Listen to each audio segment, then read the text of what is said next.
Guys, നമ്മുടെ pudding നന്നായിട്ട് നല്ല തണുത്ത് വന്നിട്ടുണ്ട്. നല്ല അടിപൊളിയായിട്ടുണ്ട്. ഞാൻ ഒന്ന് മുറിച്ച് കാണിച്ചു തരാം കേട്ടോ.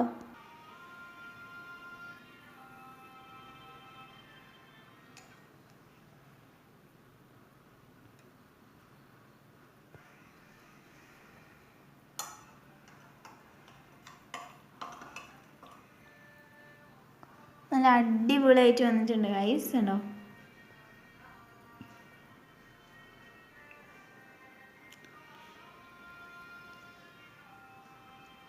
അപ്പോൾ ഇതെല്ലാം ട്രൈ ചെയ്ത് നോക്കാം കേട്ടോ. അപ്പോൾ ഇതാ അടിപൊളിയാണ്, നല്ല ടേസ്റ്റ് ഉണ്ട് കഴിക്കാൻ വേണ്ടിയിട്ട്. അപ്പോൾ എല്ലാവരും ട്രൈ ചെയ്യണം കേട്ടോ അത്. അപ്പോൾ ഇതാ നമ്മുടെ വീഡിയോ കാണുന്ന എല്ലാവരും ഒന്ന് ലൈക്ക് ചെയ്യുക, ഷെയർ ചെയ്യുക, സബ്സ്ക്രൈബ് ചെയ്യുക കേട്ടോ. അപ്പോൾ ഇനി അടുത്ത നല്ലൊരു വീഡിയോ ആയിട്ട് നമുക്ക് കാണാം. അപ്പോൾ എല്ലാവർക്കും ബൈ ബൈ.